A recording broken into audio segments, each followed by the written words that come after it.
Good morning, everybody, and happy Friday. We've made it through another week, made it to the end of the week, and it has been kind of a long week, I think, for a lot of us, a very heavy week for a lot of us. So I thought, what better way to end our week and to have a Friday conversation with none other than the Reverend Mike McClure Jr., also known as Pastor Mike Jr.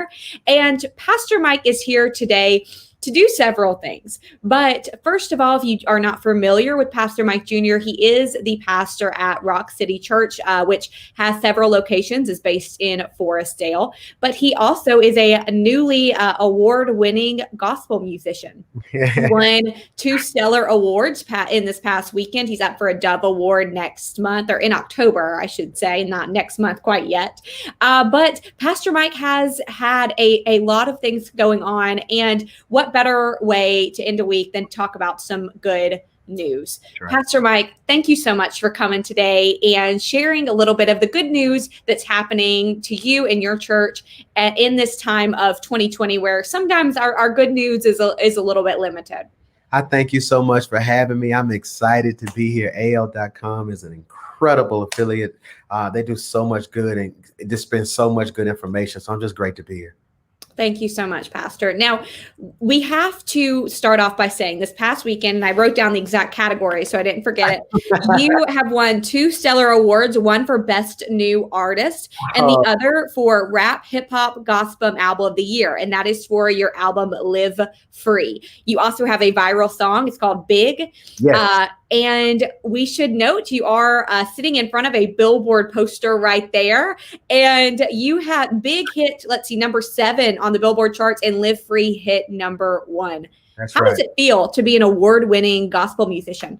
Oh, man, it's surreal. I mean, it's from the bottom of my heart. When we wrote this song, we intended for it to be something that we were singing locally, just randomly. We never thought the world would be singing it globally, intentionally. So it's just surreal, man. And to get the opportunity to celebrate all of this at home. I know quarantine is so difficult for so many people. But had we not been in quarantine, I would have been in Las Vegas at the award show. We wouldn't have been able to bring our kids because we wouldn't have brought them and all that. So, man, to be able to do this at home to where my 13-year-old can be like, Dad, man, you're pretty cool, man. It's just an incredible opportunity. And to do it from Birmingham, that means the most to me. Anybody who knows me know at the core, it's God, family, Rock City, Birmingham. And to be able to do it from Birmingham and share this with so many great people, it just means the world to me.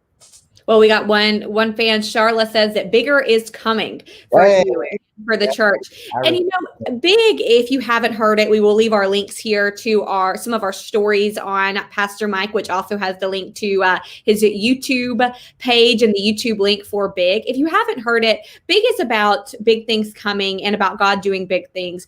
Pastor, this has been a really hard year for a lot of people. And I know you didn't write Big this year, but do you think that the message is very fitting for this time of life? I believe the reason Big is resonating with so many people because it's more than a song. It's sort of in church where we call it a prophetic declaration. It is something you declare in your not yet for what is to become. And I believe right now, in the midst of pandemic, in the midst of one of the most pivotal elections in the history of America, in the midst of corruption, in the midst of people being gunned down, in the midst of sickness and corona, this national pandemic is causing an emotional epidemic of fear, doubt, loneliness. Social distancing should never lead to spiritual emptiness. So what we're realizing now is, what do I do? And my message is clear. It's still going to be big. I mean that from the bottom of my heart. In the midst of a pandemic, you're still going to prosper because the pandemic doesn't change the promise. That's what we got to understand. My boys, shameless plug to Mason. His birthday was June 30th. He turned 10. No, 13, 12. He turned 11. Mason turned, I have 5 kids, so you got to pray for me. I promise. Mason turned 11. So he was down. I walked into the room. I said, what's wrong? He said, we're in quarantine and with corona, I'm not going to have a birthday. And I bust out laughing. I said, what do you mean? He was like, Dad, my birthday is canceled because of corona. I said, no, corona doesn't cancel your birthday. It causes us to be creative with your birthday. So we had his cousins over, and I went to Walmart and got this little makeshift swimming pool. And I did what we used to do growing up in Central Park. We just turned the hose pipe on and I skeeted them. See, so let me help you real quickly. So where we're from, we went swimming when you just got skeeted with the hose pipe. So literally, man, he said, Dad, this is the best birthday ever. And I had to let him know that circumstances don't change what God has for you. And somebody watching me right now may be in a hospital bed. I prayed with someone dealing with corona this morning via Zoom. And they were like, Pastor, it's hard to breathe. And I feel like I'm losing my mind. I feel delusional. Like, why? And we began to pray. And I had to share with them that God never promised that you wouldn't go through anything in life. My personal declaration concerning COVID-19 is threefold. If I don't catch it, he covered me. If I do catch it, he's going to keep me. If I die from it, I'm with him. And I believe you have to change your perspective on how you see things. I want to submit to you that people are, I talked to someone who bought property this year. They said, Pastor Mike, I closed on my house in a pandemic. Right now, the segment you're doing, you're going to reach way more people because you're taking advantage of technology. None of us knew what StreamYard was 5 months ago, but now we're being able to take advantage of these things. So for me, and I don't know who's watching, if you're watching this right now and you still have faith, I dare you to type in the comments, big, big, big, big. Your family's still going to prosper big. Your career's still going to go big. Your company is still going to have big benefits. I believe by faith that as a people, we adjust. When it was cold, we didn't have heaters, so we knocked rocks together and made fire. And I'm telling you, if we can remain creative and adjust, we can prosper in the midst of a pandemic. What a message for Friday. I'm ready to go. I'm ready. Let's go. Let's go. You know, and that, I think that you're right. That is why Big has hit so hard. I have to ask though, Live Free is your album that has hit #1. And what is your favorite song from Live Free? Is it Big or is it something else? My favorite song, well, it's loaded. So you have to ask 3 people that question, okay? Because I'm Michael, I'm Pastor Mike Jr., and I'm PMJ. So it's weird. So Pastor Mike Jr.'s favorite song is Big, of course, because that's where I get to just be who God called me to be. PMJ, this kind of eclectic artist, his favorite song is Real Love. It's kind of a love rendition of it. But at the core of my absolute favorite song is one of the most, probably the sleeper songs is The Prelude 2009, because it's a testimonial. It's kind of sharing my heart from where we were. People often see where you are and don't know where you come from. And the danger of social media is that we present to individuals a picture, not a blueprint. I think I'll say that again. The danger of social media is that we present to people a picture instead of a blueprint.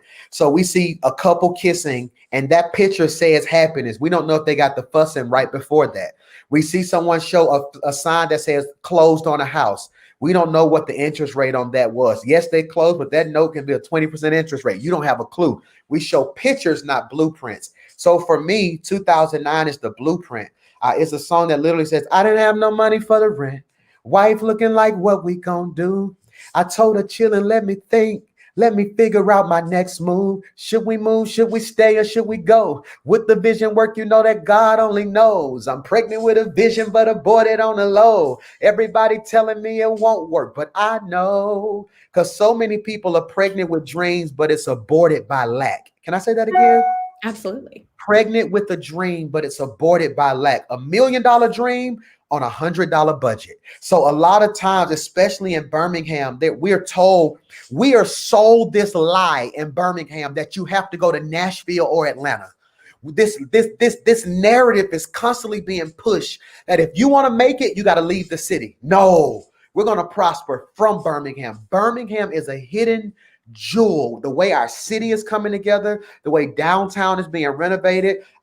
Ruben Studdard set the trend that Birmingham can make it. Taylor Hicks set the trend that Alabama is special. Nick Saban in Alabama constantly show the world that Alabama is special. We're still praying about Auburn because Auburn still doesn't quite do it to let the world know that Alabama is special. So right now I pray for Gus Malzahn and Auburn that God would just bless them, to experience some of the success that we have at Alabama.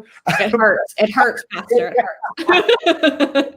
Oh, I just want everybody to know that Alabama is a special place, man. And if we can all come together, I believe Alabama, Birmingham in particular, can once again be a place of reconciliation and change in the midst of difficult, innovating situations. I'm so glad you said that because I know that you may not have been born in Birmingham, but Birmingham is your home. I'm a Birmingham native. I never strayed very far from the Magic City, and Birmingham is important to me, and I know is you as well. So let's talk about something you are passionate about, which is uplifting other Birmingham artists. I know that you were just kind of touching on that, talking about Taylor Hicks, Ruben Studdard, Bo Bice, all of our famous American Idol alumni. But what are you doing on your records to help Birmingham artists realize that they don't have to go to Nashville? They don't have to go to Atlanta. So one of the things that I think is so crazy, for the last 8 years, I've been secretly financing and funding a lot of local projects. A lot of artists will say, Pastor Mike, I got a couple songs I want to release. And I would make sure they had the money to record it and release it. I had a studio to where they would come and just record whenever they got ready.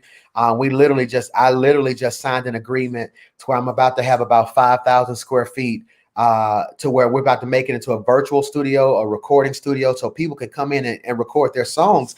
So on my project, I have Ray the Great, who's a local rapper who's absolutely phenomenal. Schoolie Escobar. One of my local favorite artists is Rocky. I love G.I. I love Sherry, Danai, Sebastian Cole, who's one of the greatest writers ever. Snipe Young. Snipe is producing on Chris Brown and all of these other projects right here from Birmingham, Alabama. It's just so many great people. Curtis Glenn, Rod, Daniel Ford, Kendra. It's just, I could go on and on. My dream is to do a project entitled Ham and Cheese.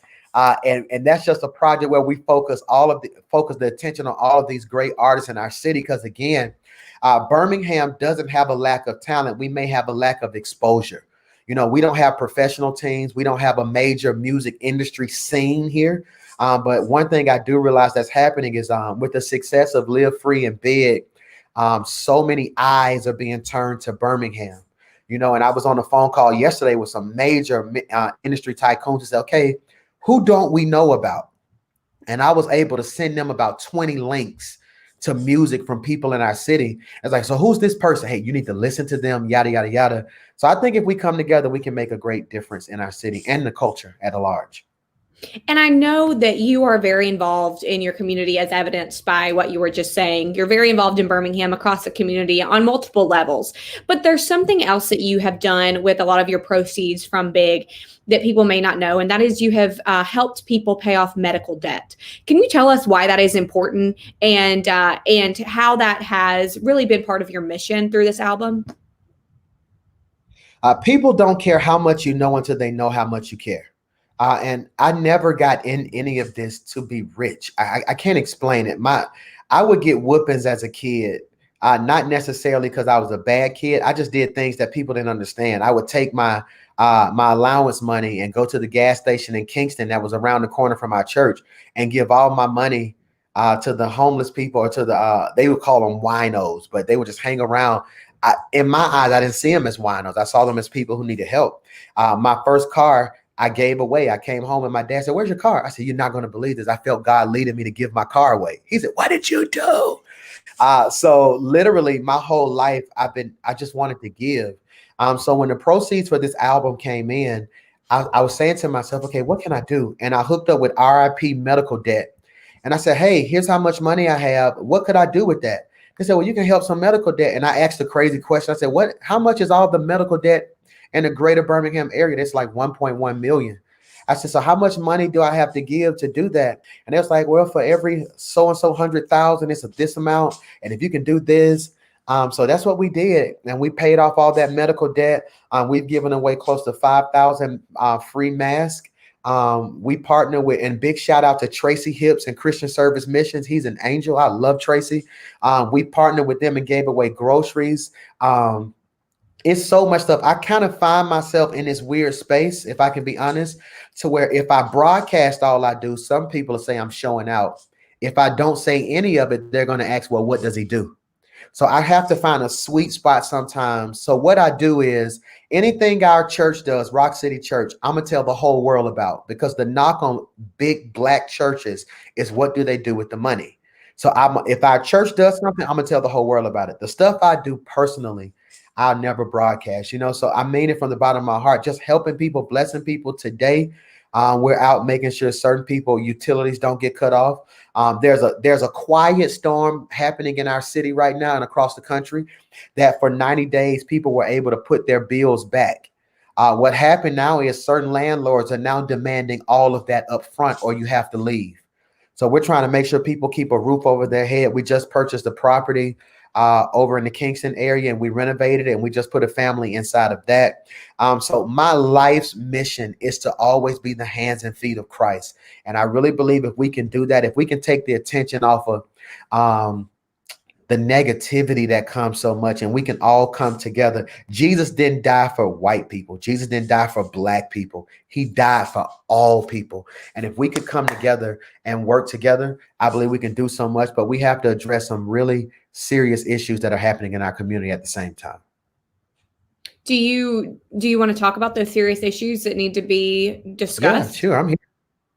What is the biggest? Yes, I'm here. What is the biggest thing that your community is having to face right now and having to get through? I know that you talk about the landlords being able now to evict people after not being able to pay bills or rent, which we know so many people have unfortunately lost their job and or are making less money from when the pandemic began in March. We know that it's been a really hard year for a lot of people, but what else are you really passionate about helping people with besides these bills and COVID related and financial issues? I think it's just helping people to understand what we're going through as Black people. Malcolm X said, when America catches a cold, Black America catches pneumonia. Because a lot of times when things hit white America, it hits the Black community first. I made a post yesterday that has about 40 or 50,000 views on Instagram. I said, hey, I want everyone to stop praying for Louisiana and Texas. Although they're going through a hurricane, I said, it's not fair. All states matter. And everybody said, oh, wow. And I had about 60 inboxes from friends who said, when you said that, it made a lot of sense. I said, yes, we know other states matter, but if Louisiana and Texas are on the point of being destroyed, we should focus our attention on those. And sadly, there are those who I believe who just refuse to see what's happening to Black and brown people across America. A lack of opportunity. My kids are in the Hoover system. God's blessed us that through music. I had a best-selling book. I've had a lot of great opportunities, so God's blessed me to be in a nice community. And when my kids decided to go virtual, that was seamless. Their parents had computers. Their parents had good internet, Wi-Fi. My wife doesn't work. She's able to be here and make sure they have what they need. But sadly, certain people just don't have those opportunities. So I believe it's incumbent upon all of us to make sure that this isn't Black versus white. It should be everyone against racism and injustice. You get what I'm saying? Yes, and I think that your post and your analogy about praying for all states and not necessarily Louisiana and Texas is very powerful, because and we can be very honest here. I am white. I am not, and like this is obvious. I'm not hiding that here. There's a lot of people, especially white people, that do not maybe even understand the connotations of when they say things like all lives matter. They don't maybe understand the harm in that, or the hurt that the Black community sees from that sentiment. So do you feel like when you say that, when you explain it, you said you got a lot of DMs and messages about it. You had people not even necessarily mad, but more that were eye-opened by that kind of analogy. Yeah. It's crazy. I was talking to a friend of mine the other day who's a white guy, and I was like, so help me. I said, help me understand how people still don't understand. And he said, well, Michael, and it was a powerful thing. He said, Michael, he said, so when we see someone get shot, the first thing we think is, why did they resist?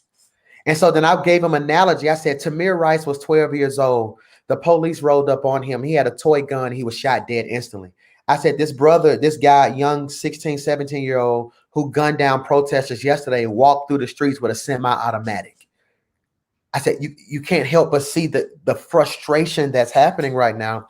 And I believe a lot of times, because politics play a role in it, I think we have to understand that so many people take narratives and they thwart them. What we got to understand right now is that it shouldn't be black against white. And we need people, I don't want to say we need because that comes off helpless. I would love it if more white people spoke out in times of injustice. You get me? I think it's critical. I think it's critical. One of my best friends is a white guy, and I never forget. He called me the other day. He was telling me some things that was going on. He was like, "Hey, his son wanted Xander to come over. He said, I want Xander to come over. Yada yada yada yada. Man, they just love each other." And we both bust out laughing. We was like, "Man, I don't even think they real color doesn't matter to them." You get what I'm saying? That's But I the think wonderful they're thing about children. about children. They just love each other. My daughter, literally, she's cheering and they hug each other. They love each other. They play with each other. And I just sit there and I look and I ask myself, okay, at what point does it change? And I believe a lot of times it doesn't change for the child. It changes because the parent desires something different for that child. And I believe right now, if we could come together and just realize we are better together, that should be a hashtag. I need 100 people to put that in the comments right there. Better together. Barack Obama wasn't elected because black people loved him. He was elected because black and whites came together. I believe you look at the University of Alabama, that's black and whites coming together. You look at the University of Auburn, that's black and whites coming together. But I think there's some serious issues that we have to start addressing. If not, we are on the verge of a powder keg that is about to explode. Civil unrest. I believe we saw glimpses of it this past summer. I believe if we don't start seriously addressing covert racism, and I think that's critical. I think it's covert racism. Even when you look at the Doves, you have gospel and Christian, which is code word. Gospel is black music. Christian CCM is white music. If we're not careful, there's a generation that's rising that has zero tolerance for division. You get me? And we just have to make sure we do what we can to make sure we address it. And that's why I'm loving how I'm seeing the Doves address racism. I'm loving how I saw Nick Saban and his players address social injustice. I believe the NBA players, LeBron James, addressing it. I believe we can address those issues. One thing I've learned is that your politics are your politics. I had someone tell me, Pastor Mike, we can't make this a one issue election. Because we were talking back and forth and they were like, Pastor Mike, we can't make this a one issue election. And I say, yeah, but my issue is a matter of life or death. So I just think if we can come together right now and just for the greater good, not black versus white, but everyone against racism, everyone against injustice, everyone against poverty, everyone against systemic racism, everyone against our educational limitations. We got to make sure we all come together so that we can live out the true meaning of the creed that all men were created equal. And you talk about that educational divide. I think that in the education world, they call it the homework gap. And we have seen that and we've talked about it so much over this pandemic with virtual schooling, with so many people across Alabama that don't have internet access, either because they don't have lines or because they can't afford the internet. And we have seen that, unfortunately, there are kids that cannot access their classes, their education the same way as others. So I love that you mentioned that and tied it back there. We will mention that Rock City does have a accredited Christian school. So what is the accredited Christian school at Rock City? What are they doing this fall? Are they virtual? And if so, is there a way to make sure everybody has that internet access? Yeah, so I've discovered they schooled me. There's a difference between being virtual and remote. So we're remote, meaning that our teachers come in, but the students don't. So one thing we tried our best to do is make sure everyone had access to Chromebooks. We did several Zooms to make sure, we did a Zoom to make sure parents knew how to do it. I'm working right now to where every kid who doesn't have what he needs will be able to do. I don't have $1 million donors. And this is what's incredible. Everything we do at Central Park Christian, we're basically doing off of love gifts. And I'm excited about that. One of my fears this year was the scholarship organizations that give to Christian and private schools didn't receive the funding that they normally get. So our scholarships, and it's going to shock you, the scholarships we received from the government were cut by 98%. Wow. So they say 9%. It was cut by 98%. If we received $250,000 last year, this year we're probably going to receive 2,000. So what do I tell parents who can barely keep schools open? So people always ask me, they always say, man, Pastor Mike, how are you doing that? By the grace of God. Every dime I have goes back into that school. And so one of the things, and this may be one of the most insightful interviews I do, because this is with my hometown publication. So many dreamers have a love-hate relationship with their city. Because especially being Black, it's difficult being Black and an entrepreneur. It's very difficult being Black and a dreamer, because your own community won't support sometimes what you do. And then you're not professional enough for white donors. So a lot of times what we're trying to do in the community right now, there are organizations who have their boots on the ground, who are doing some great things in the community, but they're not 501c3. They're just a group of people who came together and are taking up money for homeless and feeding kids and doing after school programs. So what I try to do is make sure I find those organizations and I give to them and I bless them and I help them. The greatest concern I have with my Christian school, which is why I wrestled with closing it. I am so pro Birmingham. I don't want to do anything that's anti Birmingham. So when it comes to opening charter schools, I know that'll take funding from our Birmingham school system. So I try to remain private, because so many people tell me all the time, Pastor Mike, if you ever opened a charter school, it would be filled to capacity instantly. Because right now, and this is beautiful, I have 1,300 students on my waiting list. Wow. 1,300 students. The only problem is parents can't afford tuition. So we have to be smart with that. So we're doing all we can. I wish, my dream, do you want to know what my dream would be? I do. My dream would be to connect with CW21 or My 68, because we come on television with them. My dream would be to raise enough money to get a block of time. Let's just say 6 hours a day. So let's say from 8 a.m. to 1 p.m. My dream would be that during that block, I could bring people into our studio and teachers would teach live on television. That way it did away with the need to have internet.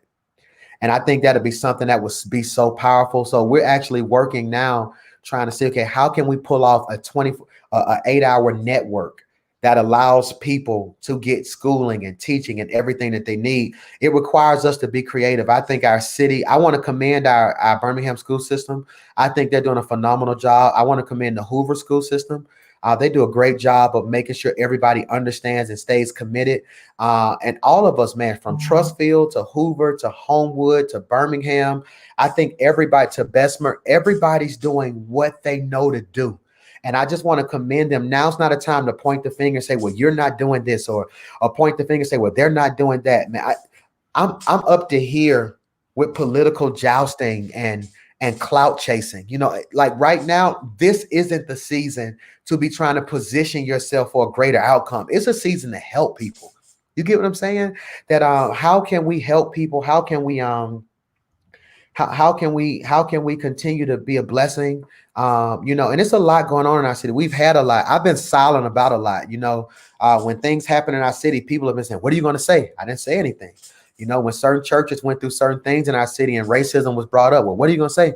I didn't say anything, because at the heart, this isn't a season for us to do this. It's a season to work together to do this. And when we come together, I believe that's when our city and our state will be better.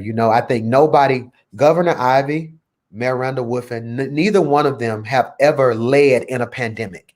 So they're figuring it out too. No pastor has ever pastored in a pandemic. No parent has ever taught virtually. Everybody's figuring this out. And I believe we should give people the grace that we want God to give us. And I cannot, and you have, I believe you said 5 kids. So, I mean, my heart is with you. My heart is with every parent that's trying to teach their kids. I'm not a parent, but every parent that's trying to teach their kids at home, especially when you have multiple kids or little ones. I cannot imagine the frustration and stress and worry and all the emotions that must be with those families, especially those who have other obstacles to conquer, like we were talking about with the internet, et cetera. You got a lot of people telling you they want that teaching on TV and on the 8 hour or so teaching block. You got a lot of people who are just ready for it. So you got to deliver after you mention it. You got to bring it to them. Something. I'm trying. I know you are. Something that I have to say that I was a little bit surprised to learn about you. You mentioned it before we came live, and that is that you are a big country music fan. I had to release your biggest secret here. I'm sorry. Yes. Yeah. I love country music because of the stories. It's crazy. Like the chord. So if you had to ask me, give me the chord and the musical compilation of gospel music. Give me the oomph of hip hop music. But you can sometimes give me the stories of country music. You know, country music takes you on a journey. So even when we write, I try my best to write in a way just like them. You know, they would write a song that would just make you laugh or it would make you cry. It was emotional. So yes, I'm a huge country music fan. I think it's a slept-on genre.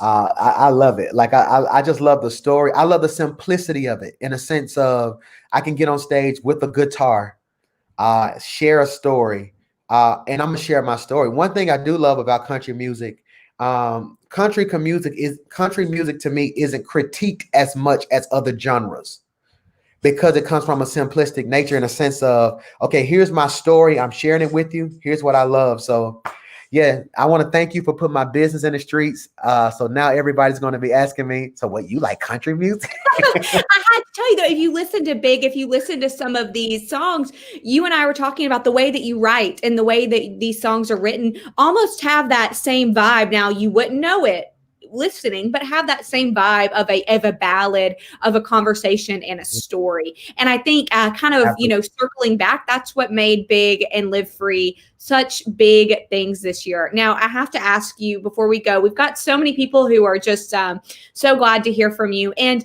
I think that a lot of us, and myself included, are wondering, this, like you said, this is a season of helping. But what about those of us who maybe do not have the financial means to help in some ways that you mentioned? What can people do to help others right now during this time? Okay, there's a story in the Bible with a man who was lame, and the Bible says 4 men brought him to Jesus on a mat. And I believe if we can just focus in right now that even if you don't have the money, you can give effort.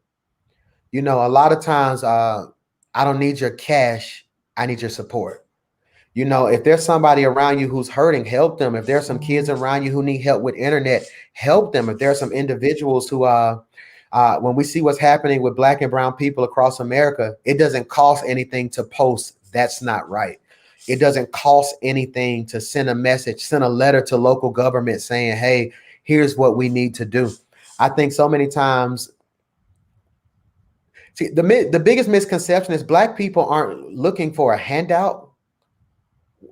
We're just wanting equal. We just want what's due to us in a sense of when you think about it, there's just so much covert racism and injustice. And with COVID-19, there's a disparity. That's why we worked hard to partner with UAB to bring the first mobile testing site into the African-American community. And in conversations with them, I was trying to share with them, if people got an RSVP for testing in the African-American community, it's not going to be that high because a lot of times by the time we get the message, the event has passed. I can't tell you how many times we've been sitting around and we'll say, hey, so-and-so just had an event. Like, oh, wow, when was it? 2 weeks ago. Because the way corporate America communicates is not in a way that's effective to the African-American community. One of my neighbors told me, he said, Michael, how do you know all this stuff? I said, I'm on social media. He didn't even have a social media account. So he only knew what was broadcast on the news or AL.com. It was funny. I told my wife, I said, baby, I used to be Black famous. I think I'm becoming white famous now. And she bust out laughing because, again, social media, Pastor Mike, you're doing a great job. But when AL.com posted congratulations, all of my neighbors said, "Oh, congratulations on your Stellar Award." And then one of them said, "I don't know what that is, but AL.com said it." So it's just if we can all just put effort up. What I'm doing now, and I get a lot of slack from my community because, of course, they sometimes they want me to be militant, like, no, you should be our Malcolm X, yada yada yada. That's not where God has me right now. I'm not coming out against people. When I see a Jermaine Funny Man lead a protest, I was proud of the protest that he led. He spoke out. I wasn't proud of the looting that took place, but he and others in our community will tell you those who were tearing up downtown weren't individuals who came with him. Those were anarchists and other people, with things that happen in our community with Church of the Highlands and things like that. People ask me, why won't you come out against Church of the Highlands and Pastor Chris? Number one, I love Pastor Chris. I got a chance to get to know him personally. When all of that happened, I got an opportunity to talk to him one-on-one about how I felt. As I grow and mature, the Bible says if you have an alt with your brother, go to that person. And I had a chance to talk with him one-on-one. I had a chance to hear his heart. I believe right now, again, it's just not the season for pointing fingers. It's not a season to say, hey, here's what Mayor Wolfen hasn't done. Here's what this community hasn't done. Here's what the athletes haven't done. Now it's just a time to pick up. Our world is crumbling. Pick up a hammer, pick up a shovel, and get to work. And that's what I'm trying to do. And if my city can hear me, and I believe my computers are about to die, but I want to say this, if my city can hear me, from the bottom of my heart, we're in the midst of difficult, arduous times that we don't know whether we're coming or going. We have to fear COVID. We have to fear corruption. We have to fear racism. We have to fear injustice. The system is telling us I can't trust somebody who doesn't look like me. I want to tell you that the devil is a liar. I believe God is alive and well. To every pastor who's done what you have to do to make sure your message gets out, I want to say I'm proud of you. To every politician who's doing what you know to do, Clint Woods, Councilman Woods, Councilman Smitherman, I've been seeing them give out groceries and do certain things. I want to say thank you. To our mayor, I want to tell you I'm proud of you, man. You're doing all that you know to do to navigate this storm. To everyone, I mean this. I am no longer in a place to where I am looking for the faults of others.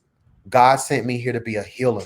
And I want to let somebody know. Somebody said, Pastor Mike, what are people going to say about you? And I realized real quickly, if you're going to be a bridge, you get walked on by both sides.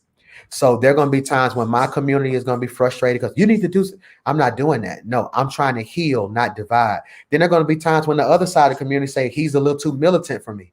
Well, I had to speak truth to power. But in my quest to be a bridge, there are going to be times I get walked on by both sides. So I want everybody to know I love you. I'm praying for you. There was a man who was on the 10th floor of a building, and the building caught fire. Floors 1 through 9 was in flames. And he looked out the window, and the fire department was out back with a blanket. They said, jump. He eventually died in that fire because he, like many people watching, he was afraid of the fire, which is the problem, but jumping, which was the solution. And sadly, too many people have an opinion and no answers. And when you find yourself caught between a big opinion and no answers, you get paralysis by analysis. And I want us to realize that right now is not the time to be divided. Right now is not the time to find the faults in others. It's our time to speak truth to power. Hey, here are the things that are wrong. You get me? Like right now, here are the things that we need to do better. Here are the things that we need help with. Hey, and we just got to be said in an honest way, like, hey, AL.com, it'd be so powerful if every quarter we had a segment where we could come on and just talk about some of the things that are plaguing Birmingham, Alabama for people of color. Just give us 10 minutes a month. Can we do that? And Absolutely. if AL, you see what I'm saying? So but it's that simple. Or it's like, hey, here's a church feeding, here's a church feeding, here's a church feeding. How about all of us come together and feed the entire community? So that's my spiel. And I thank you for the time. And I pray that we continue to push forward and become all that God has called us to be. Well, Pastor Mike, you are welcome. You're welcome on my show anytime. You are welcome here. And I think I could speak for my colleagues that you are welcome to us. And our office is closed right now, but you're welcome in my house anytime. So, Pastor Mike, thank you so much. Let me say this. Greg Garrison, I want to tell him thank you. Because when I started my church with only 10 people, Greg would constantly check on me and inspire me and just give me some good stories. So I want to tell Greg, although we have never met in person, Thank you for all that you do. And I Roy mean, Johnson, for all that he does. I'm a big Greg Garrison fan and a big Roy Johnson fan as well. So thank you so much, Pastor Mike. I appreciate it. And let's just end our Friday or end our week rather with this is not the season of pointing fingers. Love it. And Pastor Mike, thank you. Everybody watching, thank you so much. And catch Rock City's virtual church this weekend. And for all of you also watching, we'll see you on Monday.